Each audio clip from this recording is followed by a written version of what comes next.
This is Frank Islam, Chairman and CEO of FY Investment Group and your host of Washington Current Review, where we interview leading voices from business and politics that impact you, the viewer.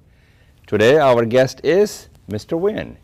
And Mr. Nguyen is going to tell us all about why he's running for election, what is history, what is his heritage.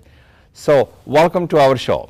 Thank you very much for having me today. You're most welcome. Now, tell me a little bit about your history, your heritage, and where you came from, and why you're running for election. What's your message? I have a loaded question for you that will take a while. Okay. I like loaded questions. My name is Hung Nguyen. I am Vietnamese American. I came to the United States at the age of 4 in 1975 with my family. We were political refugees from Vietnam after the fall of Saigon because of communism.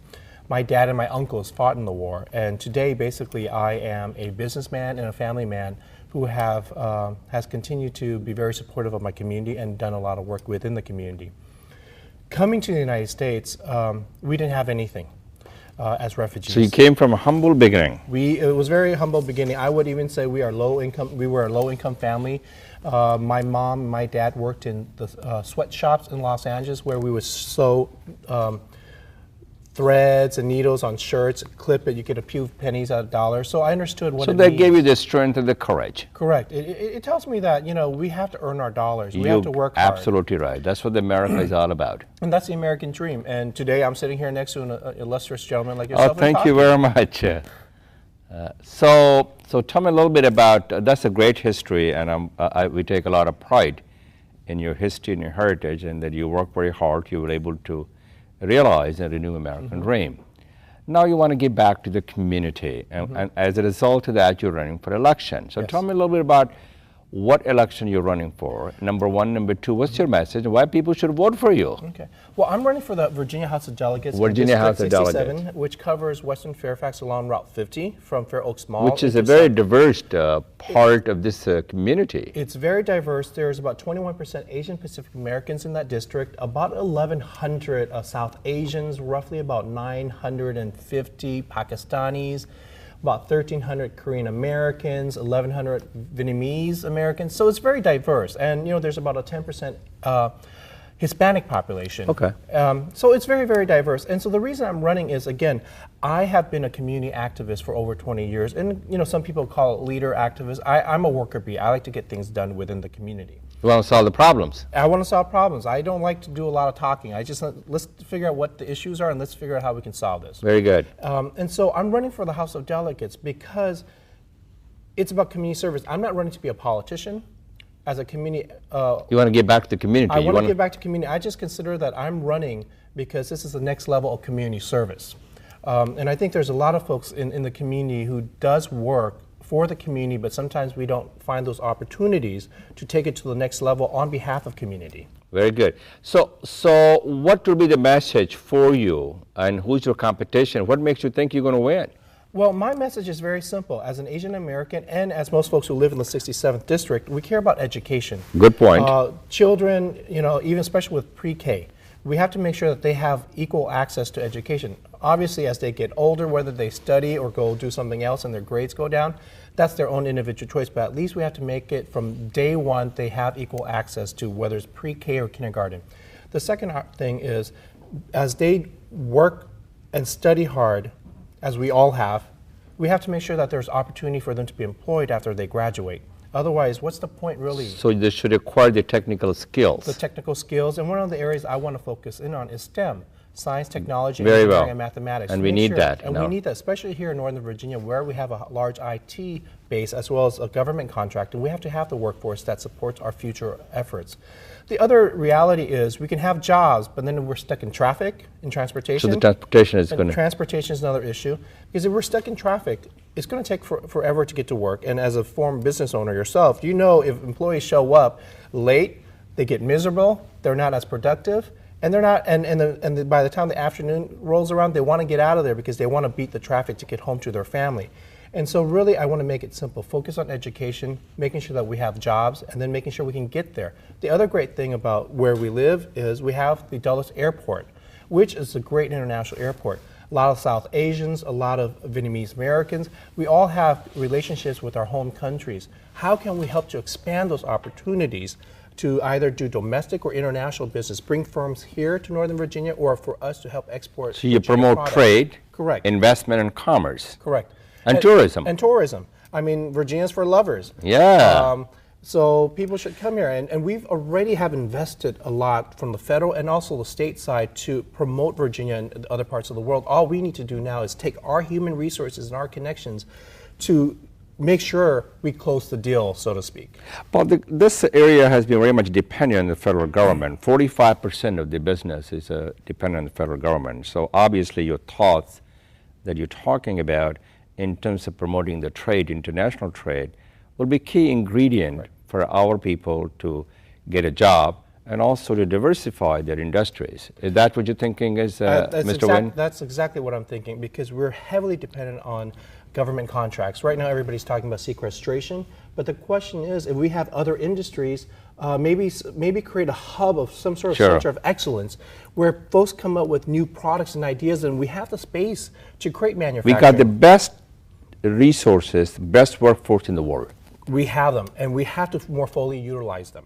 And we haven't exploited their potential fully. We have not, and that's where I think a lot of people. And that's what you will do. That's what I want to do. That's a wonderful thought. So you're a Democrat. I am running as a Democrat. Okay, so so there's an incumbent there, correct? There is an incumbent. His name is Hung Nguyen. He's been around. I do know him. He's been around for 2 terms, and he seems like a nice guy. I have nothing personal against him. This is more about policy and getting things done for our community. And very honestly, the Republicans have been in control of Virginia for the last 4 years, in all 3, the Senate, the House, and the governorship. And my question is really, you guys controlled it all. You are in the driver's seat. How can we still have problems up here? How can we still have transportation issues? How come people are still employed? How come we are having difficulties with education? Some people are talking about Richmond now recently passed a law where they can take over a school because it's underperforming. The exact criteria of what's underperforming has not been articulated. And so we value education up here in Fairfax County, and it's important for our families to make sure that we have the best education. And I've heard from a lot of parents, Thomas Jefferson is a great school for everybody wanting to go to. So my question is, why don't we have more TJs around here? So that way we can need to create those. Yes, and so why don't we? I mean, that's the problem we have. There's everybody wants to go there, so the answer is, why don't we have another one? So you mentioned the fact that you have been pretty active in the community service, and this is the next step in order for you to serve your community. So the question, what have been your accomplishment in community and compared to your competitions or anyone else? Well, tell me a little bit about your accomplishment. Some of the things I've done in the community for the last 9 years or so, I've been on the Consumer Protection Commission for Fairfax County. I'm currently the vice chairman. And some of the things that we do there, folks may not find exciting. We evaluate taxi cab rates. So that way, every few years they come up before us and say, we'd like you to increase taxi rates, which is fair because that's an industry that we need to support. But at the same time, we also have to take into consideration who uses the taxis. So there's a lot of seniors who uses taxis because they're immobile. So senior citizens have to use taxis in order to get to the doctors. They need to be able to go do grocery shopping. And so we have to make sure that it's affordable. The rates are affordable to the seniors as well as other people who use it, as well as making sure that the taxi drivers have a reasonable source of income. Another thing that we've really focused on the last few years is studying the water rates in Fairfax County. There are several different jurisdictions within Fairfax County, the town of Herndon, Vienna, Falls Church. We asked them, how do you guys come up with your individual water rates? Some of them were very cooperative, others were not. In the end, we finally came down to a decision that all Fairfax County residents should pay the same water rates. If you live across the street from me, but because you were served by a different utility, you shouldn't be paying more than I do. Sure. We both pay taxes to Fairfax County, so we should really be paying the same.